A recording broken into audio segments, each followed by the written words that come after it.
Master stroke में जिक्र आज क्या किया जाए? कुछ पुराने गीत सुनाए जाए या कुछ नए गीत आपको सुनाए जाए? शुक्रवार का दिन है, फिल्म रिलीज होती है, लेकिन मौसम तो सियासत का है। तो आइए, कुछ पुराना कुछ नया, क्या लिखा जाए? लिख दी गई बातें नई पुरानी। तो बात पहले पुरानी, यानी पुराने गीत क्या हुआ करते थे और उन गीतों के आसरे किस तरीके से देश को मथा गया, बताया गया। पहले वो गीत सुनिए। सौगंध मुझे इस मिट्टी की, मैं देश नहीं झुकने दूंगा।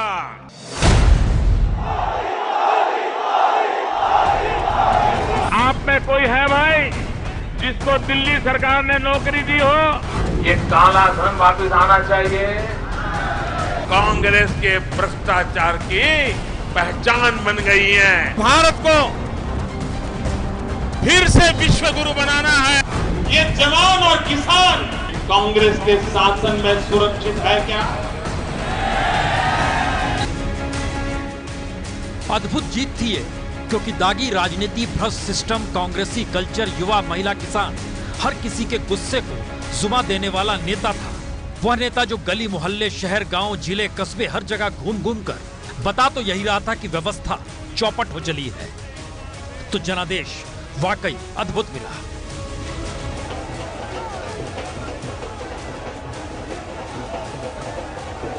हर नेता की पोटली खाली कर दी थी उस नेता ने।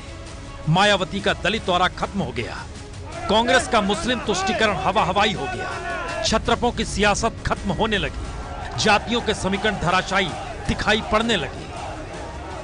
और जब संसद की जमीन को चूमा तो लगा यही लोकतंत्र के मंदिर में प्राण प्रतिष्ठा हो गई।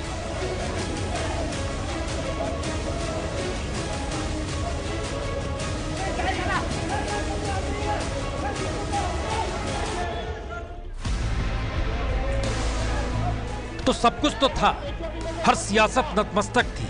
मौका ऐसा था कि देश वाकई बदला जा सकता था, नीतियों को नए सिरे से मथा जा सकता था, बाजार में बदलते भारत के सांस्कृतिक मूल्यों को जिंदा किया जा सकता था, आवारा पूंजी को राष्ट्रीय जरूरतों के अनुरूप ढाला जा सकता था, गांव को स्वावलंबी बनाने की दिशा में बढ़ा जा सकता था। और सेंट्रल हॉल के पहले भाषण ने तो हर उम्मीद को जगा भी दिया था। और इसलिए बेटा कभी मां पे कृपा नहीं कर सकता।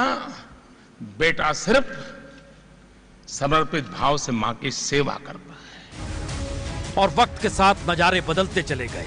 मुंबई की इस तस्वीर ने कई सवालों को जन्म दे दिया।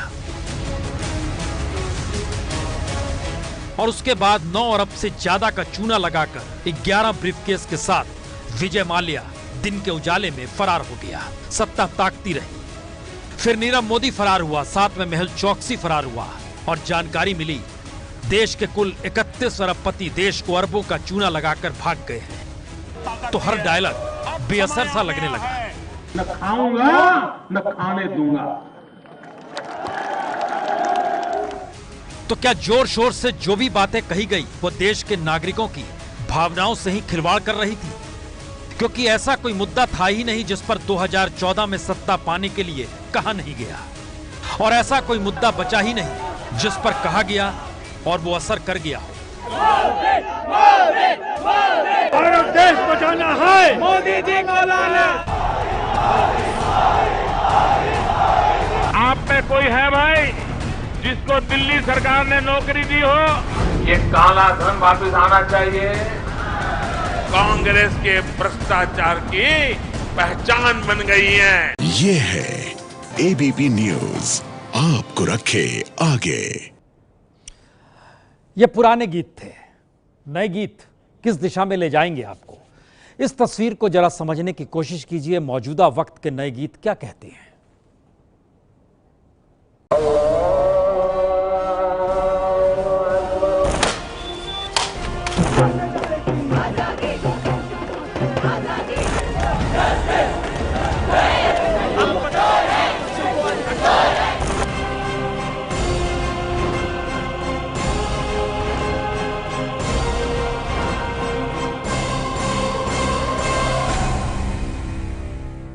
तो मुस्लिमों को वोट बैंक माना ही नहीं गया। दलित उत्पीड़न का अनकहा सच। हैदराबाद से निकलकर गुजरात में खुले तौर पर उभर गया।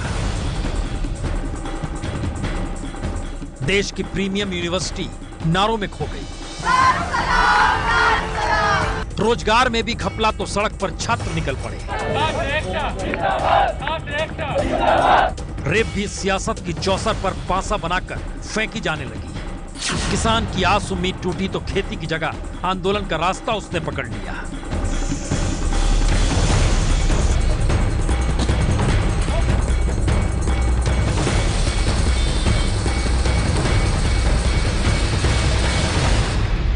तो फिर हर कोई तो देश का नागरिक ही है, फिर सत्ता से आसरा जगा तो वह गलत हो गया या फिर सत्ता ने गलत रास्ता पकड़ लिया?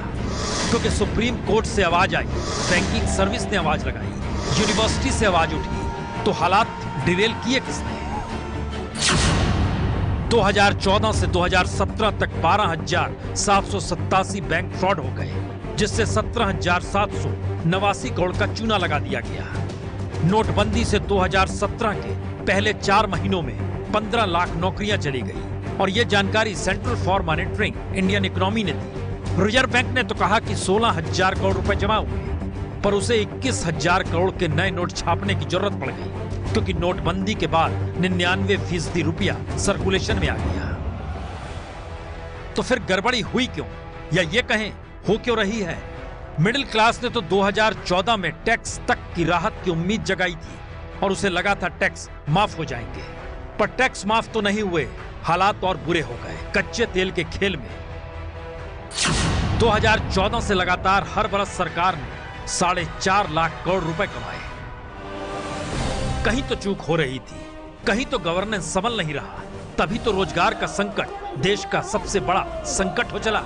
हालात ये हो गए कि इंटरनेशनल लेबर ऑर्गेनाइजेशन ने रिपोर्ट जारी की और उसमें बहुत साफ साफ लिखा, मई 2014 से अक्टूबर 2017 तक सिर्फ 8,23,000 नौकरियां ही पैदा हुई, यानी बेरोजगारी दर 3.41 से छलांग मारकर 6.23% तक पहुंच गई। तो भी सत्ता तो नहीं ही, पार्टी ने भी खतरे की घंटी क्यों नहीं बजाई? उल्टे बीजेपी अध्यक्ष भी उसी अंदाज में आ गए। बेरोजगारी से तो अच्छा है कि कोई युवा मजदूरी कर कर मेहनत कर कर पकौड़ा लेता है। तो क्या वाकई चाय बेचते हुए पीएम की कुर्सी तक पहुंचना ही सबसे बड़ी उपलब्धि है? तो फिर रोजगार से इतर अचानक प्रधानमंत्री तक की जाति बताने की जरूरत क्यों आन पड़ी? सबसे पहला प्रधानमंत्री अगर देश को किसी ने दिया है तो वो भी भारतीय जनता पार्टी ने। यानी ये लकीर बेहद महीन है, पर सच तो है कि गरीब को साथ खड़ा करना है तो चाय बेचने की बात की जाए। इस देश में मुस्लिम दलित वोट बैंक अगर छिटक रहा है तो फिर वोट बैंक के लिए ओबीसी की बात की जाए और वोटों के ध्रुवीकरण के लिए हिंदुत्व का राग जमकर गाया जाए। जय श्री राम, जय जय श्री राम। तो क्या देश पीछे छूटते जा रहा है और सियासत करते हुए सत्ता पाना, फिर सत्ता न गंवाने का मंत्र बेचना ही देश का सच हो चला है?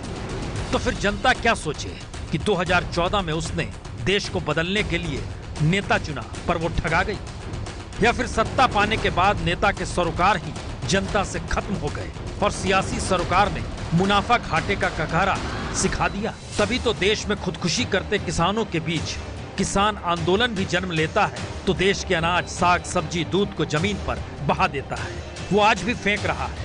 तो क्या किसानों को भी ये तमीज नहीं कि जिस देश में 20 करोड़ लोग भूखे रहते हैं उन तक फ्री में ये अनाज क्यों ना पहुंचा दिया जाए, और राशन पानी बंद करना ही है तो सत्ता का कर दिया जाए? पर देश चलाने की समझ जब चूक रही है तो फिर आंदोलन करने की समझ किसी में कैसे आएगी? यानी सिर्फ सत्ता भर का संकट नहीं, ये देश का संकट है।